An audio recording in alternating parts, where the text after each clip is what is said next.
¿Qué tal, amigos? Muy bienvenidos un día más a Con Ánimo de Lucro. Ya saben, un espacio de información y análisis económico de confianza. Un oasis para la economía entendida desde el lado correcto de la historia. Aquí defendemos todos los días la libertad, la prosperidad, la propiedad privada y el respeto a la búsqueda de la felicidad.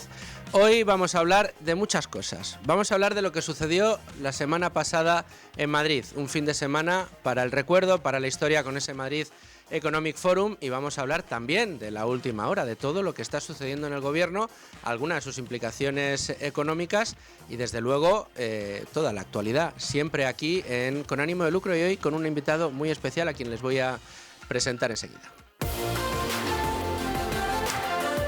Y vamos a ir enseguida con ese programa que les he prometido. Me acompaña ya en el estudio aquí en Con Ánimo de Lucro, en riguroso directo, Víctor Domínguez. ¿Cómo estás, Víctor? Placer, Luisfer. Aquí ya más tranquilo después de todo el jaleo. A quienes no le conozcan como Víctor Domínguez, es más conocido en redes como Wall Street Wolverine, un empresario CEO de Rax Labs, de todas las iniciativas de Rax, que cada semana anunciáis una nueva, macho, no paráis. No, la verdad que no nos falta trabajo, la verdad. Bueno, tenemos fantástico. Un equipo maravilloso que tiene muchas patas y al final tenemos hasta coworking, de todo. Bueno, prontito. Ese es un proyecto que algún día, si quieres, hablamos más detenidamente. Vamos a hablar de todo. Tenemos una agenda importante en el día de hoy. Para empezar, vamos a hablar del MEF. Pero antes, Víctor, déjame que recuerde a nuestros oyentes que si quieren invertir en el negocio inmobiliario, pero no tienen dinero para pedirse una hipoteca, comprarse una casa y ponerla en alquiler. No quieren tener todo el engorro de la compra de un alquiler, reforma, que de repente el inquilino nos impague y nos deje un problema de proporciones bíblicas. Bueno, pues ustedes pueden participar, sí, de la rentabilidad del negocio inmobiliario, hacerlo además con rentabilidades incluso más interesantes de las que ofrece el alquiler, rentabilidades de doble dígito por encima del 10% y en plazos relativamente cortos, de entre 10 y 15 meses. ¿Que cómo funciona esto? Bueno, pues gracias al famoso crowdlending inmobiliario, como el que practican plataformas como Cibislend. ¿Quieren ustedes conocer todos los detalles? Pues entren en www.cibislend.com, con V y terminado en D, cibislend.com, y ahí encontrarán toda la información para sacarle partido a su dinero en el negocio inmobiliario. Y para todos aquellos que no gusten tanto del negocio inmobiliario, o sí, pero tengan joyas que ya no quieran mantener, o tengan relojes de alta gama de los que ya se hayan aburrido. ¿Por qué les digo esto? Porque dentro de muy poquitos días, el miércoles de la semana que viene, vamos a tener aquí en directo a los especialistas de Circa, que nos van a contar cómo funciona este negocio, cómo garantizan la compra y la venta, cómo ofrecen una experiencia de lujo a sus clientes en un mundo muy pequeñito, de nicho, pero muy importante. Son líderes a nivel mundial. Hablaremos con Circa el próximo miércoles. Y ahora sí, nos vamos al programa del día. Ahora sí, Víctor, vamos con ello. Madrid Economic Forum. Lo primero que tengo que decirte es enhorabuena. ¿Esperabais un éxito de esta magnitud? A ver, en su momento cuando lo planteamos, la verdad que parecía un reto muy grande porque veníamos del de Andorra. Recuerdo la última vez que estuve aquí, estábamos con el de Andorra, estuvimos hablando de él. Estuvimos hablando, sí, del exitazo. En Andorra, además, habíais llenado el sitio que más se podía llenar. No había sitio. Lo hemos hecho ya 2 veces, ahora es la tercera también de Andorra, pero al final Andorra es un entorno más pequeñito, un auditorio de 1000 personas y demás, que no está mal. Entonces, en todo momento pensamos, joder, si queremos hacer algo que dé más batalla cultural y que genere impacto, necesitamos llenar algo un poquito más grande. Pues vámonos a Madrid. ¿Cuál es el punto? Pues dijimos, venga, queremos intentar algo que tenga unas magnitudes un poquito más grandes, que sea un poco un reto, y por eso elegimos Vista Alegre, que además es muy icónico. Y la verdad que de inicio, sobre todo, no nos esperamos llegar al punto de traer a Milei. Eso ya fue la más absoluta locura y la guinda del pastel. Pero cuando lo ideamos al principio fue un poquito como, pues bueno, vamos a ver qué podemos ir metiendo. Fue escalando, como muchos otros eventos que hemos hecho, que al final parece como que en los eventos todo va exponencial. Empieza muy despacito, luego va poco a poco, y la última semana es una locura. Sí.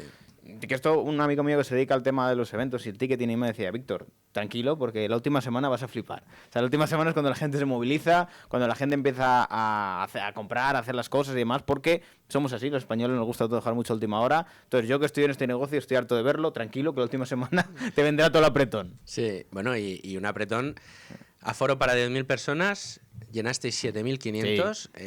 Pero es que dicen, no, pero me voy a traer aquí a Bruce Springsteen. No, no, es que eran charlas que para mí fue una de las grandes sorpresas, encontrarme a tanta gente joven, porque es verdad que la edad media que estaría a 20, 30 años. De 25, sí, 25. En esas edades, todos aclamando las ideas de la libertad, la batalla cultural, la rebaja de impuestos, la reducción del Estado. Claro, uno está acostumbrado en este mundillo periodístico a, pues si quieres, igual en alguna manifestación, a que alguna consigna política sea aplaudida por los militantes que acuden a esa manifestación y simpatizantes.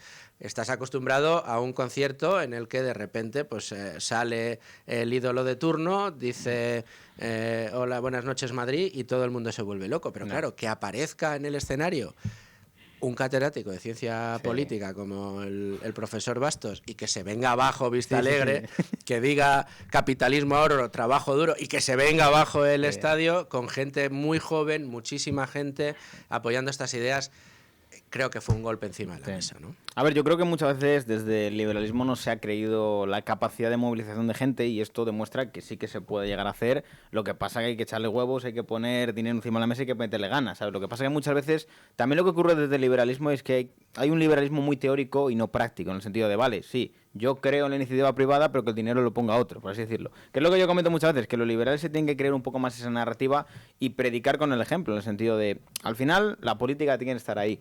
Pero la política no deja de ser una herramienta por la cual, digamos que se articulan las ideas, porque es la que nos ha tocado tener. Pero si tú desde la sociedad civil haces la suficiente presión, al final el político es un demagogo profesional. Si ve que hay unas ideas que empiezan a tener, digamos que su recorrido, su recorrido, que empiezan a tener su impacto, van a decir, hostia, que aquí hay mercado. Entonces, van a empezar a repetir esas ideas. Por eso creemos que eventos como el Madrid Economic Forum ayudan mucho. Primero, a dar un golpe sobre la mesa, es decir, se puede promover estas ideas desde el sector privado y, por otra parte, también puede hacer que los políticos piensen, uy, cuidado que esto gusta, cuidado que están hablando de reformar el sistema de pensiones y la gente lo aplaude, cuidado que están hablando de privatizar y esto la gente lo aplaude. Y además, desde todo el espectro político, que yo sé que había mucha gente que decía, es que a mí hay cierto político que no me gusta, y es como si yo sé que a lo mejor sé que hay ciertos políticos que nos gustan, pero el incluir todo el espectro dentro del evento también lo que permite es que no venga nadie a apropiarse del evento, en el sentido de, mira, si eres alguien más del PP o de Ciudadanos en su momento o de Vox, tienes a tu pequeño representante que da tu visión digamos que del espectro político, pero tienes un abanico muy grande de ideas dentro de todo esto. Pero alguno se fue trasquilado, ¿eh? Ah, bueno, pero es que es lo que hay. O sea... Pero, a ver, o sea, son cosas que pasan y es curioso, porque fíjate, yo creo que esa es otra de las virtudes que ha tenido este evento y que lo habéis sabido hacer muy bien, porque los que llevamos en esto de las ideas de la libertad tantos años, sabemos que es un mundo en el que siempre ha habido familias, y familias que en algunos momentos en concreto no se podían ni siquiera ver ni saludar. Pues, tú eres un peligroso socialdemócrata, tú eres un anarco, en fin, entre los minarquistas, los anarcocapitalistas, los que eran más de Mises, los que eran más de Hoppe, los que eran más de Rothbard, claro, ahí ha habido siempre muchas familias. El que era simplemente un poco conservador, clásico, pero con ideas más cercanas al libre mercado, pero que se quedaba ahí y consideraba que tenía que haber una buena estructura de Estado, habéis aglutinado a todos. Totalmente. Habéis aglutinado a todos y habéis conseguido darle entidad a la importancia que tiene una cosa que comentó Laje, que comentó también Javier Milei, que es que lo importante es dar la batalla de las ideas. Sin dar la batalla de las ideas, sin poner carne en el asador para que esa batalla se dé y se libre como debe librarse, es muy difícil que estas ideas penetren en un mundo con un mindset tan asentado de socialdemocracia, de estado de bienestar, de justicia social, de igualitarismo. Y además que también yo creo que dentro de esa unión, de decir, pues mira, hay mucha gente del espectro, también se ve la fuerza, porque yo creo que muchas veces tenemos una obsesión de dividirnos por 4 tonterías, que es como, a ver, en la práctica estás de acuerdo conmigo en un 70% y me estás peleando el 30%, es como vamos a pelear ese 70%, ya nos pelearemos por el 30%. ¿Qué ocurre? Que precisamente la izquierda muchas veces se beneficia de todo ello, porque la izquierda están todos contra la ultraderecha. Entonces ya está. O sea, ya todo es ultraderecha, entonces todos contra la ultraderecha. Que me roba usted, no pasa res. Aquí lo importante es que no gobierne la derecha y la ultraderecha. Efectivamente. Y por otra parte estamos nosotros que sí, no sé qué, que sí, no sé cuánto. Es como yo creo que hace falta unión y sobre todo una batalla de las ideas clara y no ceder sobre todo frente a la socialdemocracia, que esto lo llevo diciendo mucho tiempo. O sea, hay mucha gente que nos está queriendo vender que la socialdemocracia, por ejemplo, del PP, es lo bueno. Es como, no, al PP hay que apretarle para que no sea socialdemócrata. Y por mucho que diga que, no, yo soy liberal, no, hay que decir, eso no es ser liberal y hay que apretar, porque eso va a hacer que se escore hacia donde realmente tenía que estar. Pero yo creo que ellos tienen más una visión de yo quiero ser el PSOE bueno. por así decirlo, ¿no? El PSOE Sí. se ha vuelto malo, ahora yo voy a ser el PSOE bueno y voy a intentar aglutinar, sobre todo más a la gente mayor, que es donde veo más yo el... Hay mucha diferencia generacional entre la gente más mayor, muy, muy, muy socialdemócrata, que no quieren a esto, y También entre los conservadores, ¿eh? Sí, bueno, a ver, pero al final el conservador, dentro de lo que cabe, al menos entiende un mínimo de economía, ¿sabes? Y puede estar de acuerdo contigo en al menos unas pensiones mixtas. Muchos han llegado al conservadurismo y al liberalismo por autónomos y por tener sus propias empresas. El momento en el que de repente te das cuenta de la cantidad de pasta que se te lleva el Estado. Sí, a ver, yo creo que hemos llegado a un punto en el cual ya cuando ves, por ejemplo, las soluciones que se aplican respecto a muchas cuestiones, ya es que te da igual un poco que sean un poco intervencionistas, por lo menos que lo hagan bien, ¿sabes? Porque el problema en España es que no hay ni siquiera un intervencionismo con cojones, ¿sabes? Por lo menos si hubiera un intervencionismo, decir, pues mira, yo quiero hacer vivienda pública, hazla, pues que no la hacen. Entonces no hay política de izquierda, digamos, que bien hecha. Lo comentaba Rayos, que tampoco tienen pasta para hacer viviendas y se les va la mayoría en las pensiones. Efectivamente. Pero bueno, con el tema de las pensiones yo creo que poquito a poco va calando, la gente lo va entendiendo.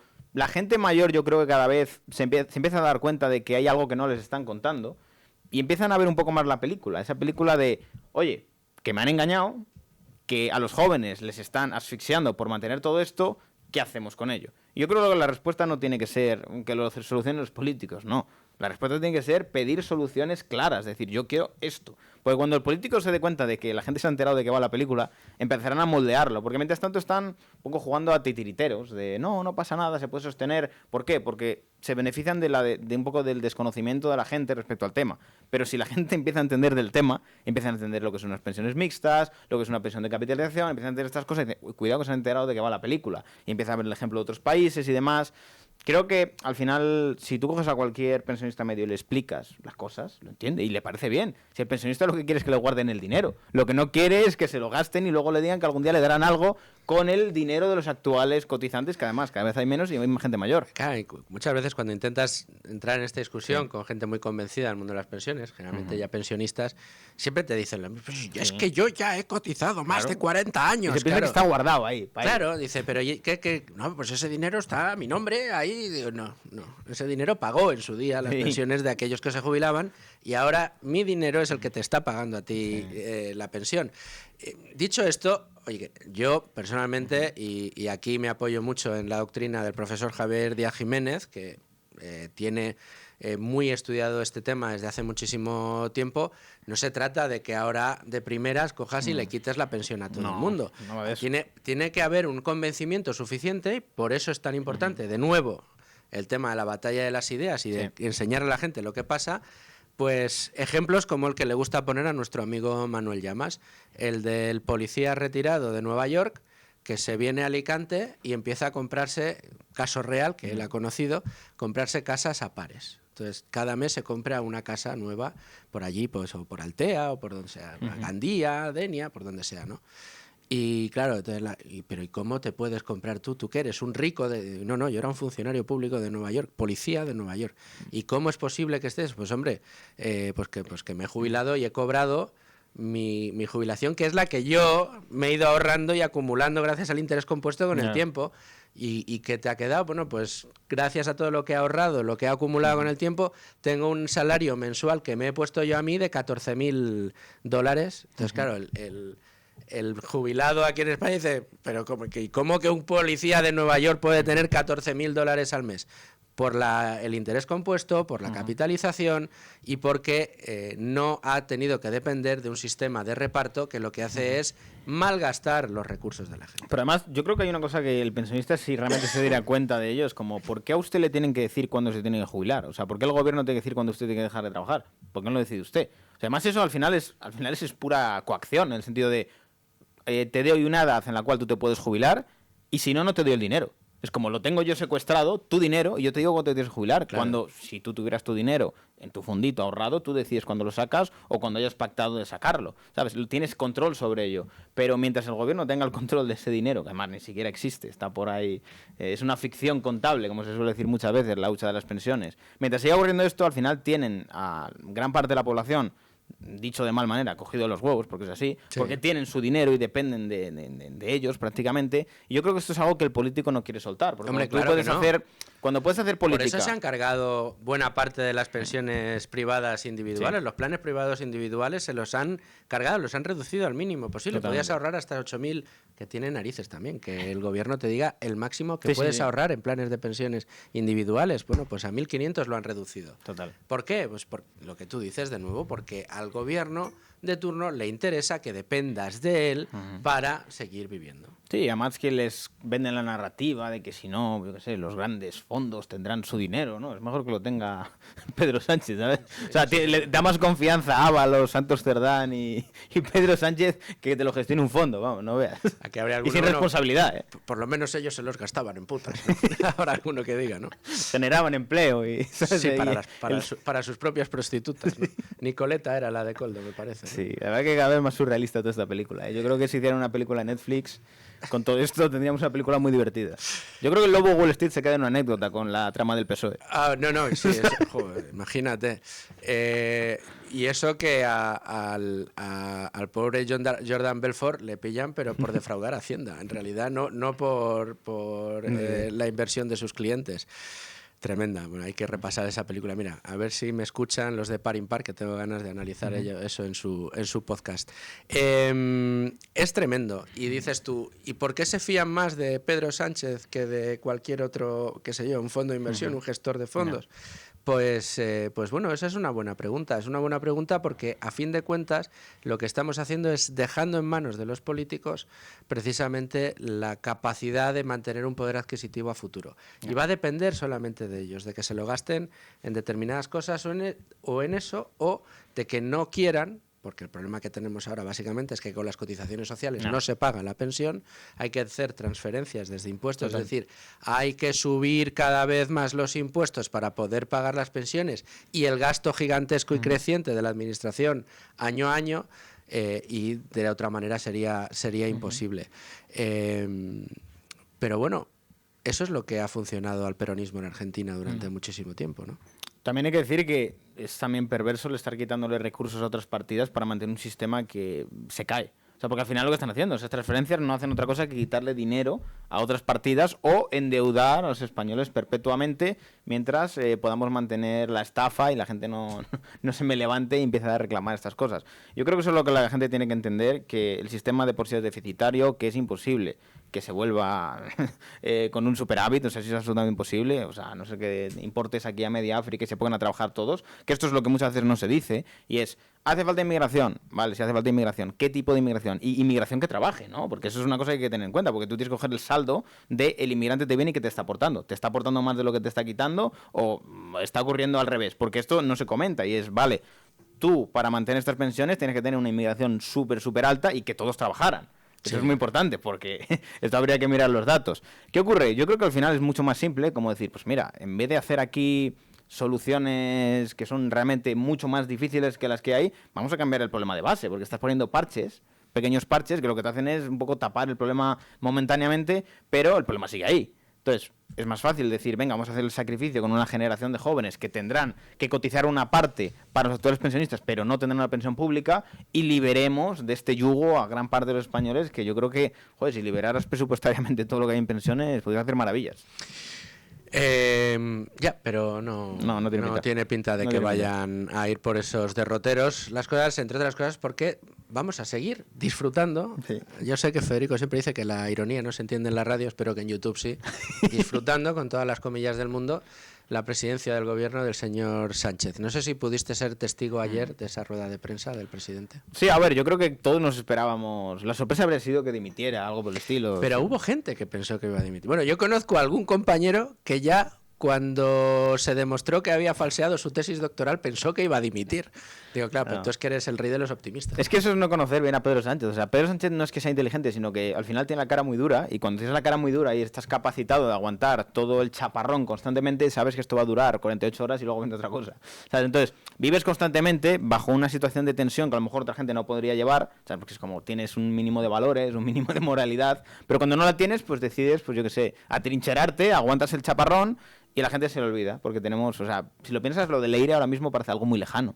O sea, parece que pasó hace 2 años, ya no existe. Lo de Jessica de Ábalos, Bueno, ya. Mira, el otro día recordaba yo con nuestro amigo Jano en la tertulia de B1, estaba recordando lo que hace que le expulsen del grupo socialista a Ábalos, que fueron aquellos tickets que se habían publicado de que él se llevaba a una amiguita, a una novia que tenía, a una amante, a sus viajes oficiales y que cobraba por día, creo que eran 1.500 euros.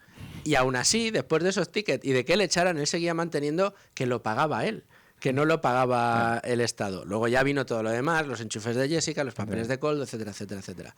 Pero eso fue lo que disparó la salida de Ábalos, de lo que luego los propios socialistas decían, se sentían con orgullo de que habían cortado de raíz, que habían tomado las decisiones. Cambio a Santos Cerdán, hasta que no han salido los 450 folios de la UCO, no ha habido rueda de prensa del presidente. No, y eso curioso también en la prensa de izquierdas, como de repente parece que se han dado cuenta de que hay corrupción en el PSOE. Llevan, no sé, 5 meses diciendo que los pseudomedios, las fake news y la máquina del fango, y de repente un día para otro se echan las manos en la cabeza. Yo creo que ven peligrar realmente el gobierno ahora de verdad, o sea, en el sentido de ocultar esto ya es demasiado para nosotros, y están ya preparando el terreno para no parecer que han sido prostitutas mediáticas, como digo yo, frente al gobierno, y intentar quedar como que son críticos con la corrupción cuando realmente la han estado encubriendo hasta que ha sido imposible encubrirla, ¿sabes?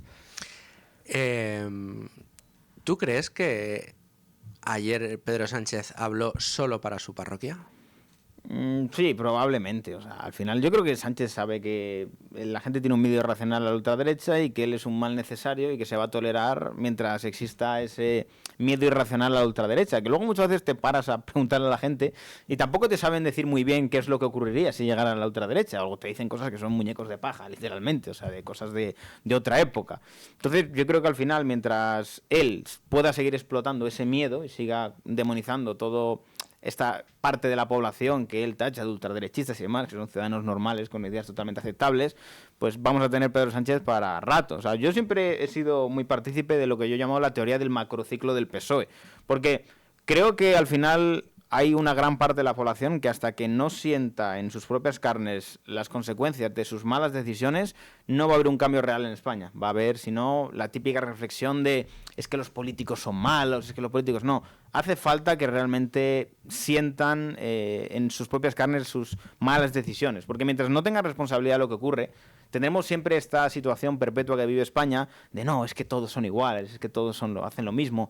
Y no, a ver, hay niveles y niveles. Lo del PSOE, este gobierno es de república bananera. O sea, yo creo que tú esto se lo cuentas a un sueco o a un danés y yo creo que no se lo cree. O sea, de decir, está pasando esto en España y no hay ningún tipo de dimisión, no hay ningún tipo de... No sé, al menos de convocar elecciones. Es decir, pues bueno, yo incluso me lo llegué a plantear. Digo, bueno, a lo mejor es como saben que van a volver a salir probablemente convocan elecciones, pues es que llega un punto que yo creo que hay un desgaste, una desmoralización de la gente, una tolerancia frente a los escándalos constantemente, que ya llega un punto que, aunque la gente quiera hacer algo, es como que esa parte de movilización que al principio había en Ferraz, que se creía que podía acabar con el gobierno, yo creo que ya la gente se empieza a dar cuenta de que no se puede acabar con el gobierno por las vías democráticas o por la manifestación, porque tienen una cara tan dura que hasta que no ocurra algo gravísimo que afecta a Pedro Sánchez, no le saca de ahí nadie. Bueno, algo gravísimo, más gravísimo de lo que está sucediendo, porque, su número 2, su anterior número 2, su mujer, su fiscal general del Estado, su hermano... Se va contando. Como decía un compañero el otro día en Twitter, dice, yo creo que lo que tienen en común todos estos no es Sánchez, es Ayuso, que es lo que están todos, ¿no? En criticar a Ayuso. Vamos a escuchar una parte de lo que vivimos ayer en la comparecencia de Pedro Sánchez. Yo creo que este gobierno está sufriendo un asedio por parte de la oposición sobre multitud de cuestiones que nada tienen que ver con la realidad. Y el gobierno, y en particular el Partido Socialista Obrero Español, cuando encuentra indicios que pueden ser sustantivos y materiales de causas judiciales como la que nos ha convocado a esta comparecencia de prensa, pues el Partido Socialista actúa. Pobrecito. Víctor, tiene que salir ante los medios de comunicación a demostrarse lo víctima que está siendo de una campaña en contra de la oposición y de los pseudomedios y que fíjate que como la UCO ha presentado un papel, pues ya ha tenido que actuar, pero siempre lo hacen desde la dignidad más digna. Esto es como lo de el profesor me suspende porque me tiene manía, ¿sabes? Es algo parecido, ¿eh? Sí, no, todo es mentira, todo es mentira. Bueno, esto es verdad, pero todo lo demás que dicen es mentira. Y cuando salga es que, pues bueno, no lo sabía. Yo estaba totalmente ajeno a esto y estoy muy decepcionado con el partido. Yo creo que va a ir cargándose a quien tenga que cargarse con mantenerse en el poder. Y yo creo que en el PSOE lo saben de sobra. Claro, aquí la pregunta es, ¿y si a aquellos a los que se carga no les gusta que se los carguen? Ayer por la noche en el programa Horizonte el señor Aldama decía que le había sorprendido mucho, y a mí es una de las cosas que más me llamó la atención Zapatero, de todo lo que dijo. Bueno, lo de Zapatero en el avión personal, ostras, es que claro, es que esas fotos dentro del avión seguro que están, dentro de ese avión privado de Caracas a Santo Domingo, nada más y nada menos. Pero me sorprendió incluso más cuando Aldama dice que le había asustado el hecho de que Koldo hubiera grabado las conversaciones con José Luis Ábalos, que según textualmente dijo, era su ídolo. O sea, que hubiera grabado a Cerdán lo entiendo, pero que haya grabado a Ábalos, que era su ídolo, yo creo que ahí detrás estaba diciendo, si crees, Sánchez, que a ti no te ha grabado, vas listo. Sí, a ver, yo creo que al final yo creo que nos estamos creyendo que son más listos de lo que son y realmente son bastante tontos. O sea, en la práctica... A Ábalos, por lo visto, se le echó no por corrupto, se le echó por no repartir. Ese fue uno de los problemas. No, a ver, en la práctica lo ves y lo que te das cuenta es que al final, como tienen el aparato mediático a su favor, pues pueden encubrir este tipo de cosas, pero son unos chapuceros de la hostia. O sea, unos chapuceros que además no tienen ni dignidad entre ellos. O sea, se venden a la mínima. Yo creo que yo si fuera al menos alguien del PSOE que está arriba, intentaría a esta gente darle una salida digna, ¿sabes? Porque si no dejas a un tío muy resentido contigo, vendido y que no tiene nada que perder, entonces pues te va a vender, digamos que de manera pues muy sencilla, porque al final no tiene nada que perder y tú lo has dejado tirado como un perro. Entonces yo creo que esto también dice mucho de cómo funcionan las dinámicas de algunos partidos y que al final todos están ahí por intentar coger lo máximo posible en el menor tiempo posible. Y en muchos casos creo que la ciudadanía cree que el político llega ahí por méritos extraordinarios y a veces llega porque es el más cabrón o el más psicópata o el que pisa a los demás y muchas veces el más digno, muchas veces el que menos dura dentro de la política. Lamentablemente es así, pero esto, Víctor, yo no sé si tú te has dado cuenta, pero esto no va de Sánchez, ¿eh? Convocatoria electoral no va a haber hasta 2027, porque como he dicho antes, esto no va de mí, ni del Partido Socialista, ni de los diputados y diputadas del Grupo Parlamentario Socialista en exclusiva. Va de un proyecto político que está haciendo cosas buenas por nuestro país. Hablaba como un mesías. Sí. O sea, esto no va, yo soy una víctima, pero esto tengo que mantenerlo a flote. Además dijo, porque hay mucha gente que depende del gobierno, que es lo que ha ido procurando, que cada vez dependamos más de la paguita y no tanto de la iniciativa privada, ¿no? Que yo también creo que hay veces que nosotros creemos que a lo mejor Sánchez es consciente de todo lo que pasa. Yo creo que yo si fuera su asesor le mantendría aislado totalmente de la realidad. Y creo que puede ser que incluso él esté totalmente ajeno de lo que ocurre en la realidad y por eso te venga contando este tipo de cosas. Porque al final, si tú te rodeas de 1000 asesores que no te dejan ver ni las redes sociales, que te cuentan ellos lo que te da la gana y te lamen el culo prácticamente, pues al final creo que es casi más productivo que sepas lo que está pasando. Porque si no te ves sometido a toda la presión y tienes a unos tíos que te van diciendo, mira, pasa esto, no sé qué, tienes que tirar por aquí, por allá. Entonces yo creo que te acabas creyendo tus propias mentiras porque al final... Si no puedes vivir tranquilo y vivir con digamos que una paz mental y una claridad como la que se puede mostrar en estos casos de decir estas cosas como las dice. Yo creo que te tienes que acabar creyendo que eres una víctima realmente y que no has hecho absolutamente nada y que simplemente hay un complot y que al final todo el mundo está en contra de ti porque el fascismo es muy malo y quieren acabar con el gobierno más progresista de la historia. Entonces yo me puedo llegar a creer que se acabe convenciendo incluso él mismo de que es una víctima. No es nada raro y al final yo creo que es la forma más fácil de asimilar todo esto. Y luego, yo creo que tiene una ventaja y es lo que te digo, la gente. Mientras la gente siga creyendo a Sánchez y siga creyendo que es una víctima y siga creyendo que lo que puede venir después es peor, es que podrá hacer lo que quiera, literalmente lo que quiera, porque para todo hay una explicación y para todo hay... Si es que yo creo que si llega a haber algo muy grave contra Sánchez, dirá que los jueces, yo qué sé, prevarican o son fascistas, se encontrará cualquier tipo de excusa, y ya hemos visto cómo poco a poco ha ido de un poco, digamos que deteriorando las instituciones. Yo creo que va a intentar meter mano donde pueda para intentar aguantar. El punto es, si en algún momento sale, ¿vamos a tener a un contrario que va a deshacer todo esto? ¿O se va a dejar, digamos, que todas estas estructuras ya...? Porque al final es como en El Señor de los Anillos, el anillo de poder. Sánchez ha pervertido todo lo que hay dentro para que, digamos, se articule a su favor. ¿Los otros van a hacer también lo mismo? ¿Van a tener la dignidad de decir... ¿Quieres decir que si llega un partido que ve que todas las estructuras de poder en el país están a su servicio y que controla de una manera férrea desde la fiscalía hasta los jueces, pasando por los medios de comunicación, afectos al poder, no va a querer aprovechar semejante bicoca?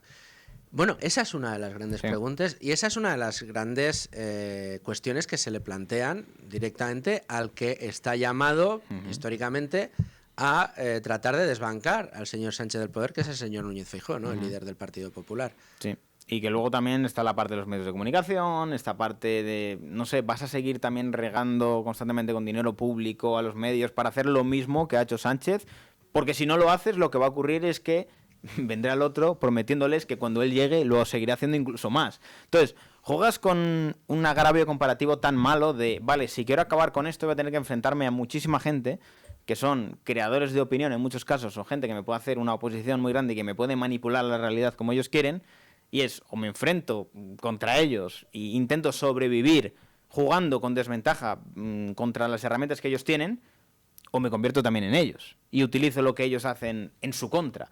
Entonces yo creo que es un debate ético y moral complicado, porque por una parte habrá gente que piense, joder, si ellos lo hacen, ¿por qué no lo hacemos también nosotros? ¿Sabes? Pero otros pensarán, no, es que no tenemos que ser como ellos. Bueno, y que también es verdad que la política es muchas veces la ciencia de lo posible y ahora mismo casi la primera opción es quitar a este tío. Sí. Como decías tú, vamos al 70%. Quitemos a este, luego ya nos peleamos y empezamos a reclamar, ¿no?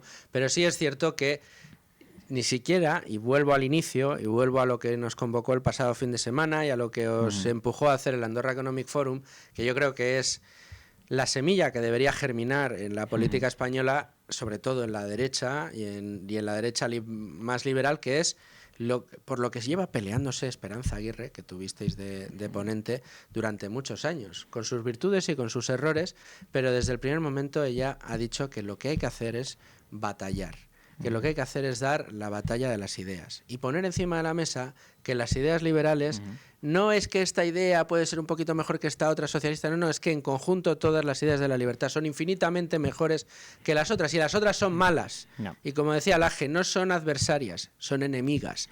Y esto es lo que hay que plantear, porque si no lo planteas, al final eso, llegará otro partido al poder, desbancará a Sánchez, que es lo que nos convoca y lo que nos surge en estos momentos, pero ¿para qué? ¿Para qué lo va a hacer? Y aquí entra otro problema y otro melón que yo quería abrir contigo. Y es que se ha comparado en muchas ocasiones lo que está pasando en España con el proceso de peronización argentino, que ha llevado a una situación de miseria tal que han sido capaces de votar a un anarcocapitalista para que le saque del charco, ¿no? Sí, pero a lo mejor, haciendo una analogía con todo esto, pues sí, igual pasamos a un periodo de Macri, de un PP tibio, vuelven de nuevo con un Alberto y después viene un Milei. Pero para eso tiene que haber una decepción con el PP, que es lo que yo temo que pueda pasar, de que saques a Sánchez y te venga un Feijóo que sea como Rajoy. Entonces ya tendrás un desencanto generalizado, digamos que dentro de la sociedad con la derecha, porque es como, mira, ya tenemos aquí otra vez lo mismo de siempre, no van a cambiar nada, no van a quitar absolutamente nada, no van a mover ni un solo dedo, ni van a bajar los impuestos, ni nada por el estilo. Y a lo mejor te vuelven de nuevo con alguien todavía peor y luego para eso te tendrá que venir a lo mejor el potencial Milei, pero igual que nos estamos hablando de perspectiva de 12 años. 12 años con suerte. Sí. Ese es uno de los problemas. Fíjate, claro, las preguntas que se le podrían hacer, ¿no?, a la oposición.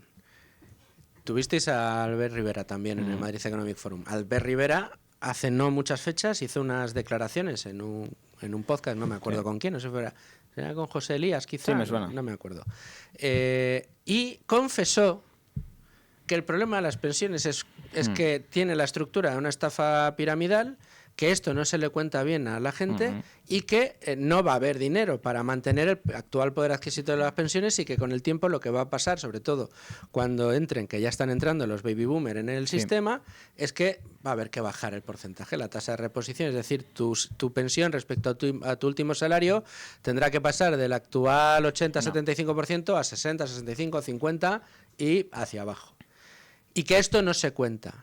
Pero lo más llamativo es que dijo, y yo cuando estaba en política de esto tenía prohibido hablar. Hombre, es que es normal, porque al final hay un nicho de votantes tan grande que es que le asusta, es normal que le asustes. Y lo que hay que desarticular es ese miedo, decirle a la gente mayor, no, esto no va a recaer sobre ti. O sea, el sacrificio no va a recaer sobre ti, va a recaer sobre los jóvenes. Lo que tú tienes que es permitir que estos jóvenes salgan de ahí.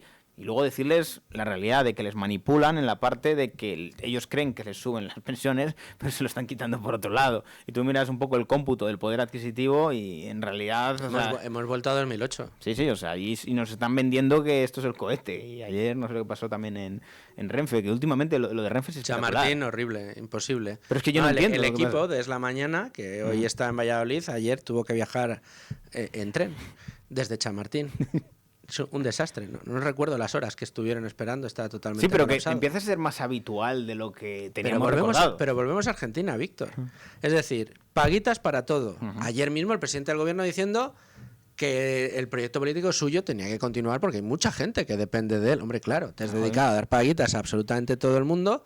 Claro, si tú vas alimentando las pagas, los fijos discontinuos en inactividad, los ERTE, la gente que está con desempleo, el salario mínimo vital, la renta mínima de inserción, tienes las pensiones por otro lado.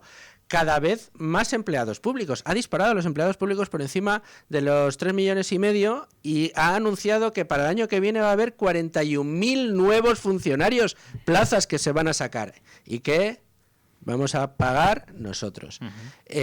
Claro, cada vez más gente dependiente del Estado, un Estado cada vez más topado por la corrupción, un Estado en el que da igual, si hay que amañar primarias, se amañan primarias, si hay que amañar generales, y ahí está la gran duda de Leire, porque es que ya es legítimo, Víctor, preguntarse qué función cumplía Leire con el voto por correo cuando sabemos, por lo que dice la UCO, que amañaron las primarias de 2014 y que amañaron las primarias de 2016. Y sobre todo en conjunto con ese ánimo, ese hay que votar por correo, el voto por correo que decían siempre en las elecciones. Hay que preguntarse por qué a la izquierda también en Estados Unidos les gusta tanto el voto por correo. Es algo que hay que preguntarse. En plan, ¿por qué incentivan tanto el voto por correo? ¿Por qué les gusta tanto? ¿Por qué en la derecha digamos que incentivan más a que vayas a votar físicamente?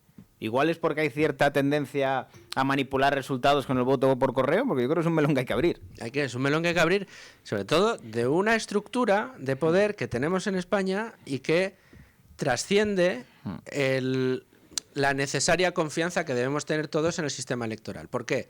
Claro, si tú estás descubriendo que es un gobierno que tenía unos fontaneros que se dedicaban a buscar mierda para enterrar al teniente coronel Balas, que estaban buscando mierda para hundir a no sé qué empresario, que estaban buscando mierda para hundir a no sé qué juez, claro, si tú tienes un paraestado que lo que se dedica con fondos públicos es a hacer todas estas cosas que son ilegales, que amaña contratos, que mete a amiguetes en puestos, o amiguitas, en puestos en empresas públicas con salarios sin necesidad de que vayan.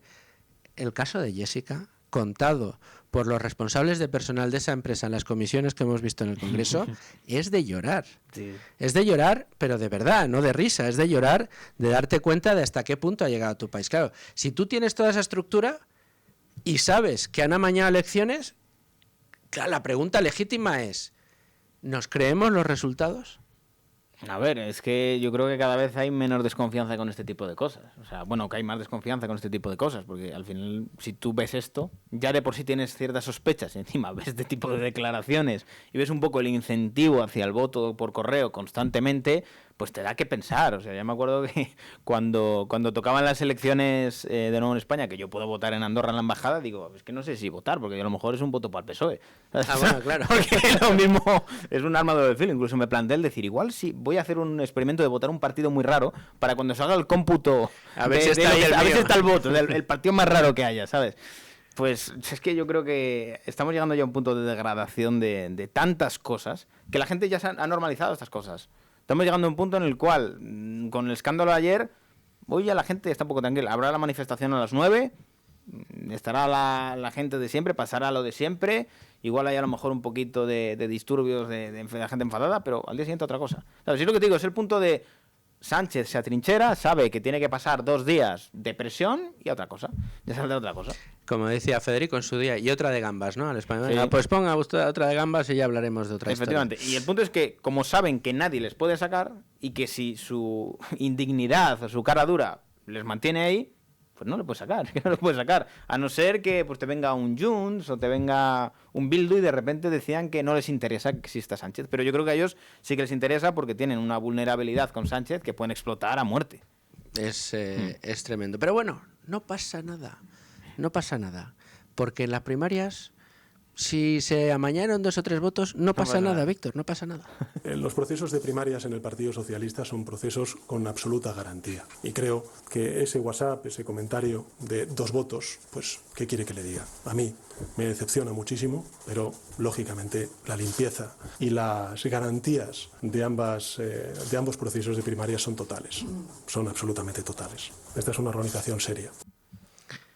Claro, qué maldad, Víctor. O sea, que hubo uno que metió 2. Si me votaron por 10, gané de 17.000 votos. Yo quiero hacer una pregunta. Fue limpísimas, vamos, limpísimas. Yo quiero hacer una pregunta. ¿Cuál es el incentivo de Santos Cerdán de meter 2 votos más sabiendo que va a ganar con tanta amplitud? No tiene sentido. Es como, ¿por qué te arriesgas a hacer algo que supuestamente estás amañando las elecciones si vas a ganar por 17.000 votos? Yo no le veo un sentido a esto. Es como, a ver, si lo has hecho es porque sabes que va a estar ajustado. Si no, es que a lo mejor había más que 2. ¿Sabes? Porque si no, ¿qué sentido tiene meter 2? No le veo mucho sentido. No, yo tampoco le veo ningún sentido. Pero si lo más gracioso de todo, Víctor, es que en un proceso electoral en el que demuestras que se ha adulterado un solo voto, Sí. ya te da la duda de si es limpio o no es limpio. Y más con los antecedentes que tenemos, que sabemos que se llevó en 2016 una urna detrás de un biombo, acompañado de Koldo, y que se sospecha que llenaron de votos una urna en aquellas primarias de 2016. Claro, si en los propios papeles de la UCO también se habla de que pudo haber amaños en el 2016, la pregunta dentro del PSOE... A mí, fíjate, una de las cosas que más me llama la atención es Susana Díaz, la expresidenta de Andalucía, la que fue la que competía el puesto a Sánchez en 2016, la cara de compungida y de no querer hablar. No me tires de la lengua, que no quiero hablar porque es que he sufrido mucho con aquellas elecciones, pero ahora mismo es legítimo. Bueno, la de Navarra ayer llorando en medio de la rueda de prensa, que se echó a llorar como si fuera esto... Hombre, ¿qué le debe el puesto a ese señor? Claro. No, pero lo gracioso es que lo vendía como que estaba muy decepcionada con Santos Cerdán y estaba muy afectada. Es como, cabrón, ¿de verdad te crees todo esto realmente? No, bueno, pero no pasa nada de nuevo, Víctor, ¿por qué? Y lo hago en primer lugar y ante todo para pedir perdón a la ciudadanía.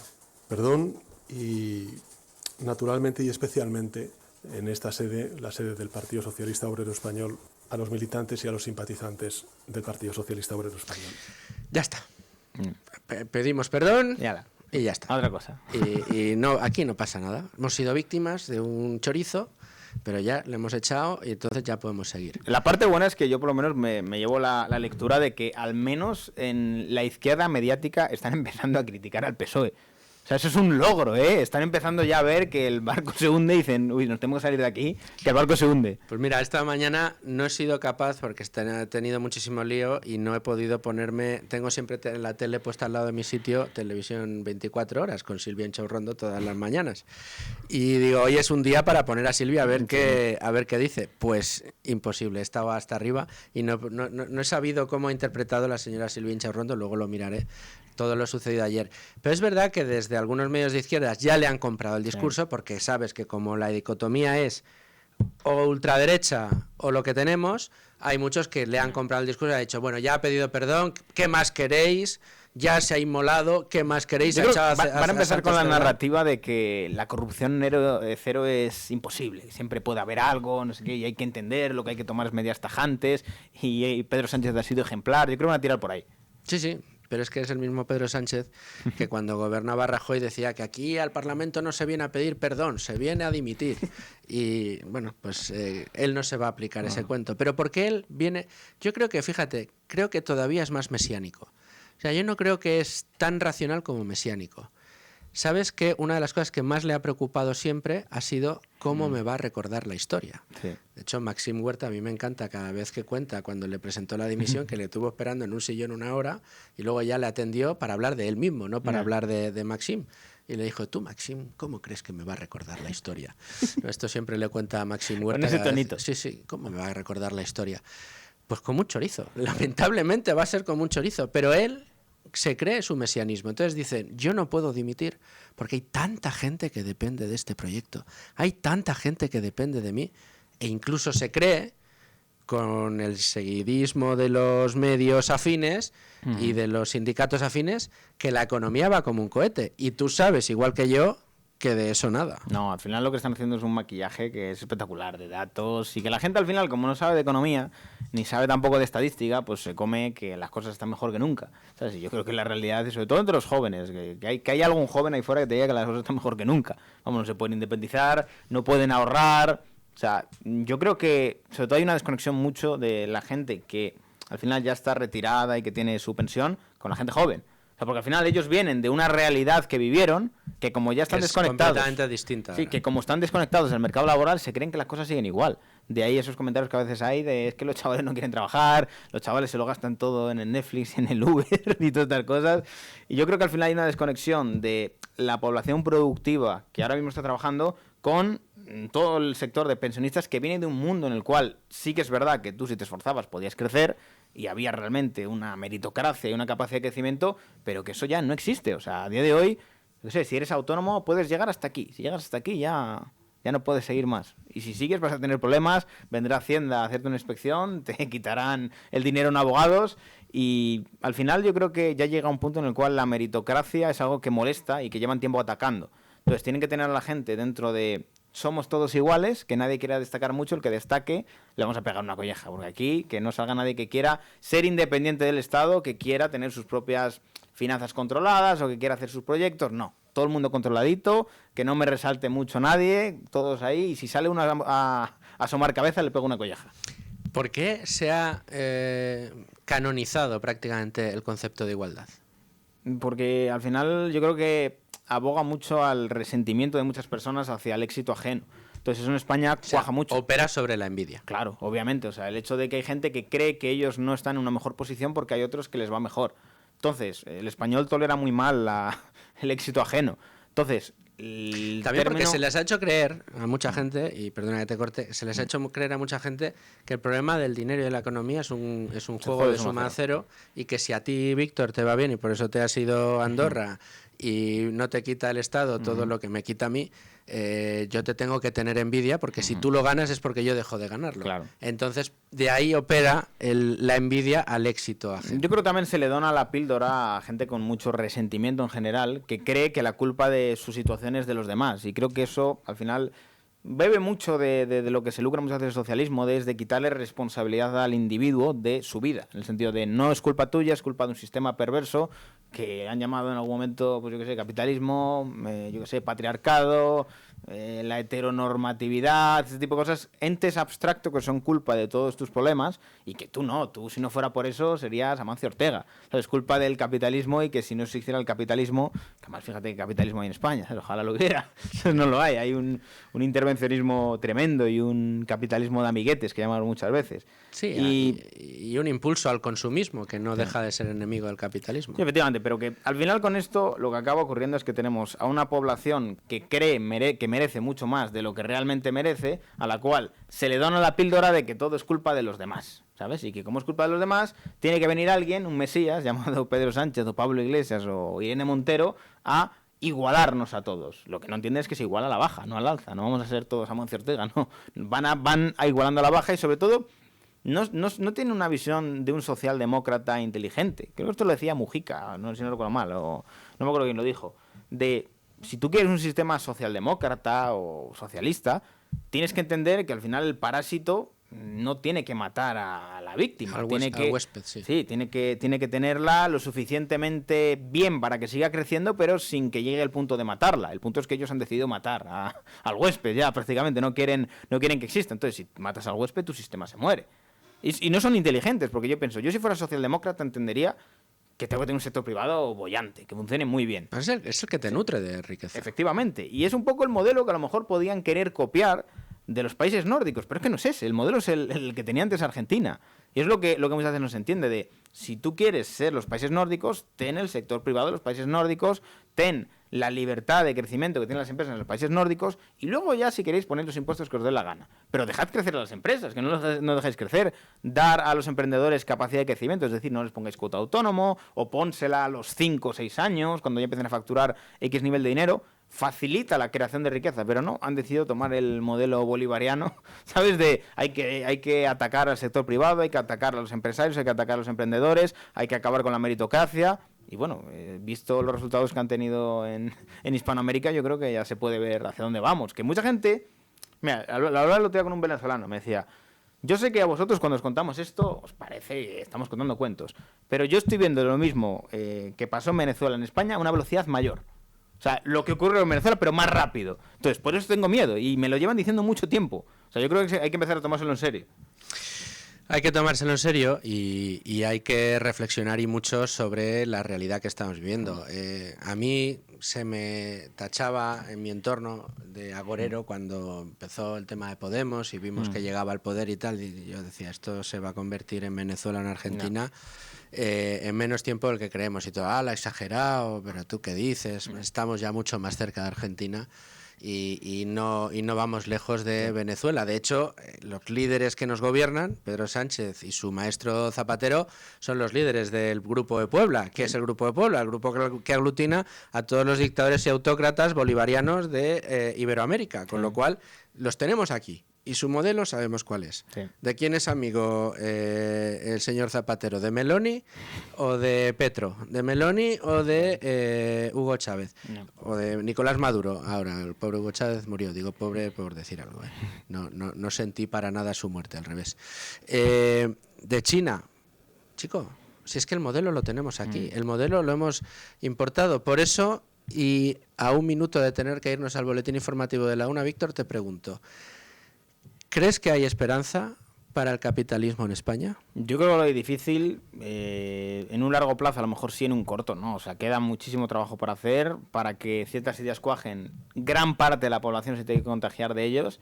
Y yo creo que al final lo que se necesita es que los jóvenes hagan batalla cultural con sus mayores. Es lo que tienen que hacer, porque si cada joven con sus dos padres hace lo que tiene que hacer de enseñarles la realidad, exponerles lo que está ocurriendo, contarles lo que está pasando e intenta hacer la batalla cultural local dentro de su entorno familiar, son dos personas más. Y si cada uno lo hace con su entorno, se le puede dar mucha más batalla a los medios de comunicación de lo que creemos. Si tú como chaval dices, mira papá, como vuelva a salir el PSOE yo me voy de España. Y eso a un padre le toca en el corazón, decir, hostia, que se va mi hijo.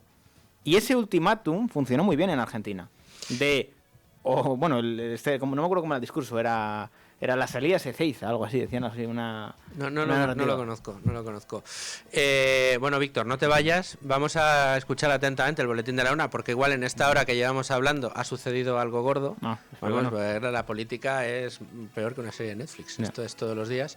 Y volvemos después y vamos rematando este programa especial, volviendo al Madrid Económico. Continuamos con ánimo de lucro y lo hacemos en este programa especial que les hemos preparado con Víctor Domínguez, más conocido por todos como Wall Street Wolverine, el CEO de Rax Labs y uno de los impulsores del exitoso Madrid Economic Forum, que reunió en Madrid la semana pasada a liberales de toda España y parte del mundo. Un éxito arrollador del que hemos comentado ya algo, pero del que en esta media horita que nos queda, 23 minutos ya de programa, Víctor, me gustaría exprimirte un poquito más. Sé que ya tenéis abierto la waitlist para el año que viene. Sí. Es decir, decididos a repetir el éxito. Sí, hombre, a ver, yo creo que tenemos que ir a más y que al final, después de haber hecho, digamos, que el primer esfuerzo de vamos a ver que la gente vea que esto es posible, que esto es lo más difícil, o sea, yo se lo decía al equipo, digo, lo más complicado va a ser el primer año. Porque el primer año nadie se va a creer que eres capaz de hacer esto. Cuando lo hagas, hay que ir a muerte por el segundo porque ya tienes imágenes, tienes, todos los medios, tienes todo, digamos, que la repercusión que ha habido. Entonces ahora hay que aprovechar esto para doblar la apuesta. En el sentido de, si ha ido bien, ahora hay que intentar que vaya mucho mejor, ir a por mejores ponentes, ir a por más nivel e intentar hacer mucho más impacto. Que al final lo que estamos haciendo siempre constantemente, intentamos escalar los proyectos lo máximo posible. El Andorra Economy Forum empezó como algo anecdótico de vamos a intentar hacer algo de batalla cultural, de contra Davos, como lo llamamos muchas veces, de un foro de economía, fue escalando y llegó al punto de tener 7.000 personas en Vista Alegre, que es una absoluta locura. Y yo creo que lo hablé con Manuel Llamas, es el evento más grande de economía de la historia de España. O sea, no ha habido... También creo que lo tenemos fácil porque nadie ha intentado esa locura. Exacto. Sí. Que es verdad que cuando en la redacción lo comentamos, para poner los titulares, cuando estabais preparándolo, había alguien que decía, pues ¿cómo va a ser el más grande de la historia? Sí. Digo, es que no había, o sea, piensa en otro, que la cena de la libertad del Juan de Mariana. Es que no ha habido otra cosa parecida. Lo más parecido quizá algún congreso de un partido político en el que de repente ha habido una mesa de economía, pero no un congreso impulsado desde la iniciativa privada para hablar de temas de economía y para hablar de temas de economía desde el punto de vista liberal. Y que yo también tengo que decir una cosa, o sea, si el evento es gratuito es facilísimo llenar Vista Alegre, facilísimo. El punto es que la gente quiera pagar por ir al evento. Ahí está la complicación. O sea, nosotros el mayor stopper que hemos tenido es el hecho de que había que pagar, porque hay que financiarlo de alguna manera. Pero yo ahora cuando veo que a lo mejor hay algunos partidos políticos que llenan Vista Alegre, no me parece nada difícil. Cero. O sea, a la mínima que tengas un poco de afiliados, con 4 autobuses y un poco de movilización con la gente en Madrid, lo llenas muy fácil. Regalas un bocata a medio de la mañana. O sea, no es nada difícil. Lo difícil es coger a gente que tiene que pagar y que tiene que ir y que no trabaja para el partido, que esa es otra. Que no son afiliados del partido ni aspiran a crecer en el partido y van porque hay que estar, ¿sabes? Entonces, yo creo que eso es bonito porque al final viene de la iniciativa privada, viene impulsado también desde la iniciativa privada y la gente va porque quiere ir y porque quiere disfrutar de ello.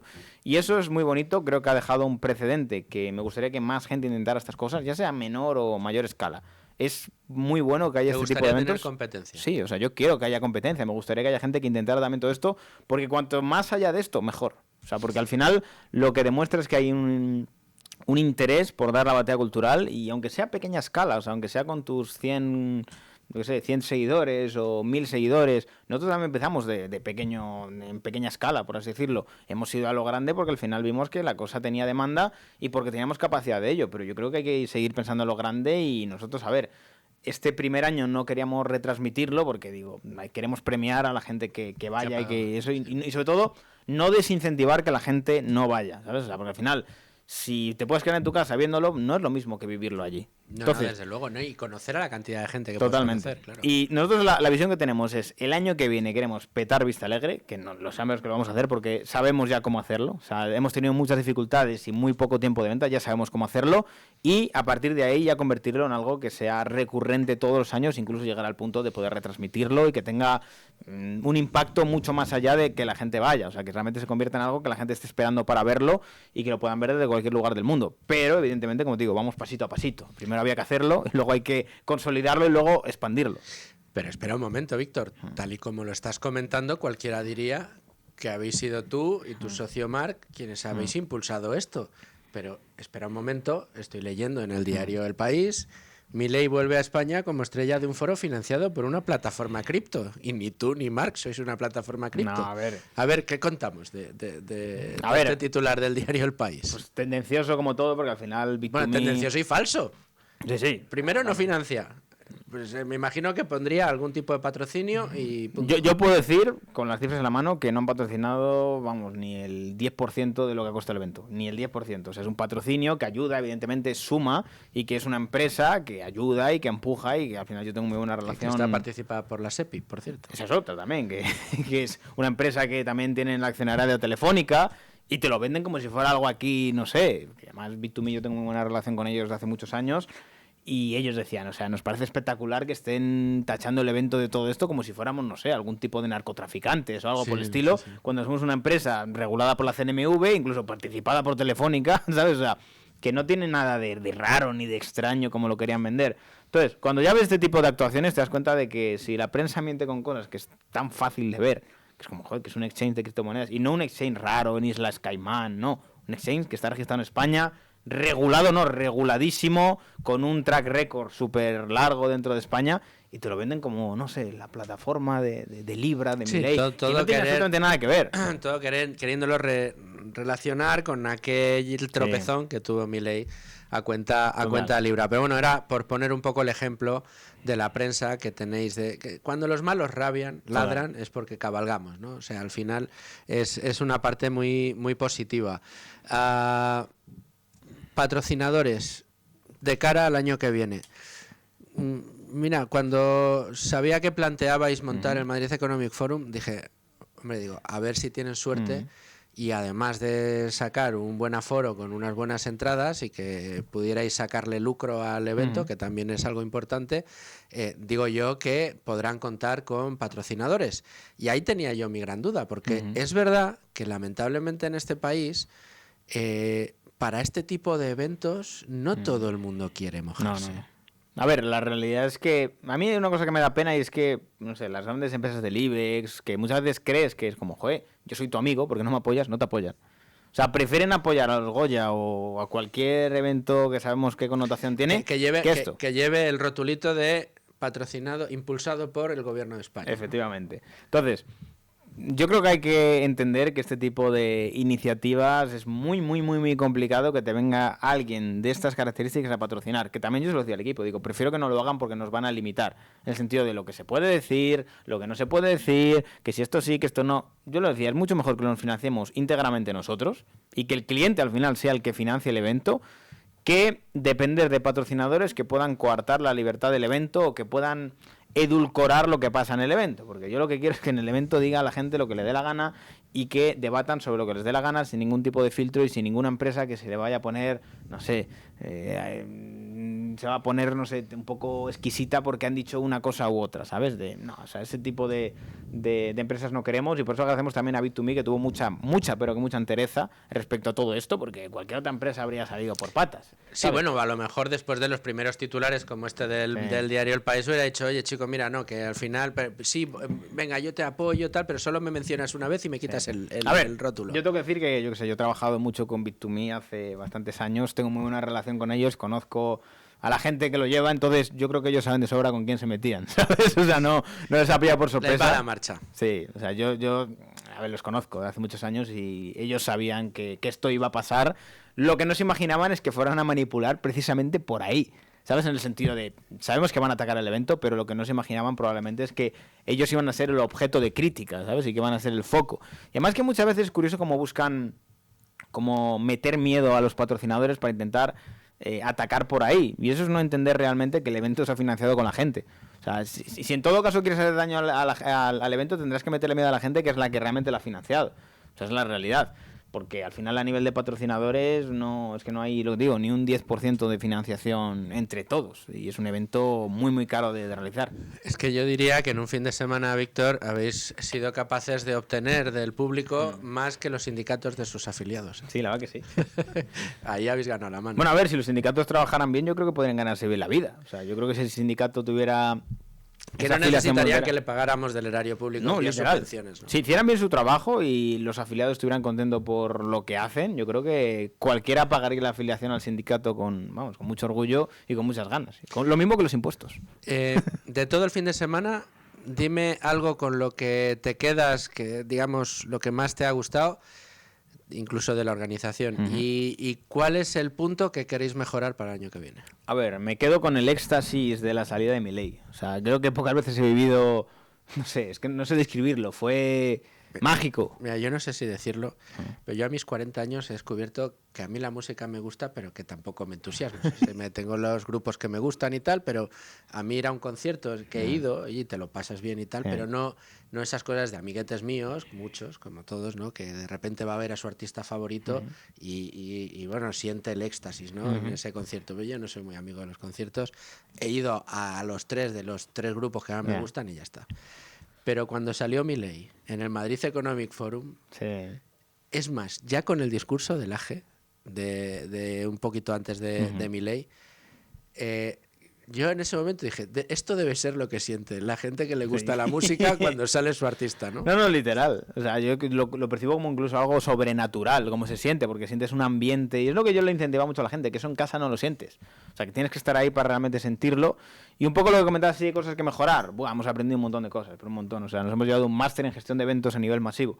Que esto me lo decía un buen amigo, me decía, Víctor, es que os habéis metido en un sarao, que esto lo llevan normalmente multinacionales con muchísima experiencia y un presupuesto en marketing de la hostia, os habéis metido aquí 4 colgados a hacer lo que hace una multinacional. Entonces, por eso hay algunas cosas que vais a aprender a las malas, pero que en el siguiente evento se irá mejor.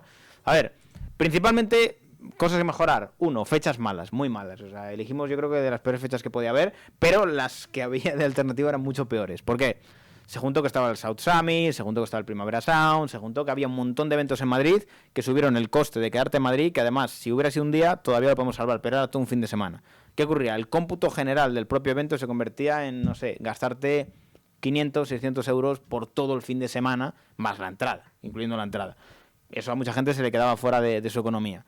Más cuestiones. 1, con el pricing tiramos demasiado para arriba, creyendo que estando en Madrid, la gente, al vivir en Madrid, pues los costes irían para abajo. ¿Qué pasa? Había más gente fuera de Madrid de la que nos imaginábamos y eso lastró muchísimo. Entonces hubo que bajar el pricing, haciendo el upgrade a los que habían comprado, digamos que previamente, a mejores asientos. Entonces ya por ahí íbamos cogidos de pies y de manos. De vale, hemos fallado en el pricing porque además teníamos imputado en el pricing una serie de ponentes que tenían un caché muy alto, pero que al final no llegaron. Era, mira, lo puedo decir, Jordan Peterson. Le teníamos ahí que faltó una firma, básicamente, pero canceló la gira europea. Creo que hace un par de semanas la canceló. Y como vimos que iba a venir en la gira europea, digo, le vamos a pillar, que además tenía que estar en Italia, creo que al día siguiente de nuestro evento, bueno, le pilla de paso. Entonces lo imputamos ahí y dijimos, vale, yo creo que dentro de este pricing, que era como el de Andorra, la más barata es 150, luego las Gold andan creo que era por 600 y luego las Diamond en a 3.500. En este caso, al ser, digamos que un evento que tiene más masividad, 2 días, muchos más ponentes y estás en pista, subimos un poquito más el pricing, pero no creíamos que iba a ser tan, digamos que, no sé, tan complicado el meter a tanta gente y realmente lo complicado ha sido el cómputo general de la experiencia. O sea, realmente ha sido lo que en sí nos mató, la fecha y sobre todo empezar a vender tan tarde. Nosotros empezamos a vender solo con 2 meses de antelación. Entonces se juntó, 1, fechas de Madrid absolutamente masificado. El otro día, por ejemplo, estaba yo ahí en el hotel y me acuerdo que me quería quedar unos cuantos días más y no tenían habitación. O sea, es como que no hay, o sea, no hay nada. O sea, ¿qué coño pasa en Madrid? Está todo el mundo en Madrid. Entonces se juntó que había muchos eventos, empezamos a vender con muy poca antelación, lo cual subía los precios todavía más. Si ya estaba colapsado Madrid, pues imagínate meter un empujón de más gente que quiere venir a Madrid, subo muchísimo más los precios y sobre todo la parte de no haber cuadrado bien el pricing. Y también creemos que el error ha sido el hacerlo 2 días. Queríamos traer a lo mejor de lo mejor, pero no cabía en un día. El hacerlo en 2 días hacía que mucha gente... Bueno, y que era un modelo parecido al de Andorra, ¿no? Sí. En Andorra también lo tenéis en... Sí, pero la diferencia en Andorra, ¿sabes cuál es? Que en Andorra siempre las fechas han sido en temporada baja. Entonces, nosotros hacíamos un poco el cálculo mental de, vale, si la gente se desplaza a Andorra, se queda en Andorra y se queda todo el fin de semana, joder, en Madrid no tiene que moverse tanto. ¿Sabes? Es más fácil. ¿Qué pasa? Que no contamos que, claro, en Andorra es temporada baja. Y el hotel no te sale tan caro como te sale en Madrid. Nosotros no recordábamos que Madrid fuera tan caro para quedarse. Entonces, hubo un cómputo de varias elecciones mal hechas que nos tenían ahí atados de pies y de manos, pero que tengo que decir una cosa. Con todos esos limitantes, haber metido a más de 7.000 personas, vamos, yo me doy más que satisfecho. Es lo que te iba a decir, que cualquiera que te oiga, que además me parece un análisis muy... Sí. muy honesto con vosotros mismos, el hecho de decir, hemos fallado aquí, esto lo tenemos que mejorar, Sí. esto si lo hubiéramos hecho de otra manera hubiera quedado bien, pero bueno, tendremos otra oportunidad. Parece que estás hablando de un pinchazo, Sí. pero fue un éxito arrollador. O sea, es que vuelvo a lo mismo, o sea, que convoquéis durante 2 días en Madrid, en esas circunstancias que estás diciendo, 7.500 personas prácticamente para escuchar a ponentes hablar sobre economía. Sí. Es lo que a más de uno le vuela la cabeza, es lo que no entiende la gente del país, es lo que no entiende Silvia Inchaurrondo, es lo que no entiende lo que no entendería jamás Santos Cerdán, lo que no jamás entendería Pedro Sánchez, que haya gente que de verdad quiera ocupar su tiempo en acudir a un foro en el que poder compartir ideas y batalla cultural y en el que quieras seguir sembrando semillas para que florezcan en el día de mañana más y más militantes de esta lucha por las ideas de la libertad. Que al final, si lo único que queremos es que nos dejen vivir mejor a todos, Sí. que nos den, o sea, no me des nada, simplemente déjame hacer, que es el grito que subyacía debajo de cada uno de los vítores que se llevó Laje, de cada uno de los vítores que se llevó Rayo, de cada uno de los vítores que se llevó Llamas, en fin, de todo el plantel de invitados que teníais y que fue de primerísimo nivel. Sé que la conferencia de Marcos de Quinto, a quien hemos tenido la semana pasada aquí en uno de los programas, también entraste tú aquel día en el que estábamos hablando del evento que se venía en Madrid, también fue muy buena. Dani Lacalle, con la fuerza que siempre le pone a sus charlas. Quiero decir, eso es el éxito. El éxito es haber congregado a más de 7.000 personas, cerca de 7.500, en un barrio de Madrid muy particular, que es Carabanchel, porque es donde está el Palacio de Vistalegre, que casi que cambiasteis el significado que tenía hasta hace poco, ¿no? Bueno, yo tengo que decirte que se lo comentaba al equipo que todas estas dificultades que hemos tenido yo las veo como súper positivas porque te hacen, digamos que exponerte a un escenario adverso y sacarlo adelante. Yo les decía, el año que viene esto lo vamos a hacer con la gorra. O sea, muy, muy fácil, porque al final ya sabes un poco cómo gestionar un evento de semejantes magnitudes, sabes qué hacer, sabes qué no hacer. Tienes también una temperatura del pricing, tienes también una temperatura de lo que la gente puede pedir o no puede pedir. Porque, por ejemplo, sí que es verdad que queríamos, lo que te decía, meter a los máximos posibles, pero en la práctica hemos creído que al final congregarlo en un día muy fuerte, va a acabar siendo mejor que hacer 2, porque al final lo que acaba ocurriendo es que hay etapas del evento que están más flojas y etapas que están muy fuertes. Y creemos que hay que intentar meter todo un evento fuerte todo el día. En el sentido de colgarlo en un día, que también esto facilita mucho que la gente venga. Porque la mayoría de gente tenía el problema de yo quiero ir un día, pero el otro no puedo ir porque me tengo que ir a trabajar el lunes, ¿sabes? Entonces, creemos que tiene más sentido el hacer un solo día, aunque sea más largo el día, con todo aglutinado ahí y sobre todo con empezando a vender con bastante más tiempo. Porque a quien le digas que lo has hecho con 2 meses de antelación, vamos, te vuelves totalmente loco. Pero que lo que te digo, yo estoy muy contento sobre todo porque el equipo se ha visto expuesto a una situación de, mira, hay que sacar esto adelante y se ha sacado. Entonces esto, para que quede claro, y aquí decimos las cosas claras, y como teníais también, además de interés por dar batalla cultural, ánimo de lucro en la iniciativa, pusisteis vuestro dinero. Sí, claro, obviamente. O sea, ahí la financiación, o sea, Bit2Me ayudó, pero ahí la financiación la pusisteis tu socio y tú, ¿no? Totalmente, o sea... Avast y Rax Labs. O sea, al final eso expresa mucho la filosofía que tenemos, y la filosofía es, mira, nosotros podemos salir del sistema, pero devolvemos en cierto modo eso que nosotros sí podemos hacer y vosotros no, que es decir, nosotros nos ahorramos muchísimos impuestos, el dinero que me ahorro en impuestos lo utilizo para tocarle los huevos a los que me han hecho irme de España, y es una forma de devolverlo, porque es como, a mí me hace feliz hacer este tipo de cosas, me enriquece mucho, al final el dinero es una consecuencia de ello, pero al final el sentimiento de cómo la gente se va ilusionada, con ganas, es algo que no tiene precio, o sea, porque al final, estando en casa cada uno con el móvil, no consigues estas cosas. El haber vivido todo eso en persona, el haberlo materializado, el decir, mira, esto es posible, yo creo que le da mucha ilusión a la gente y sobre todo invita a más gente a movilizarse, porque la gente al principio no quiere, es como, bah, esto no puede ser, no sé qué. Cuando ya lo ven hecho, dicen, hostia, esto no es cualquier cosa.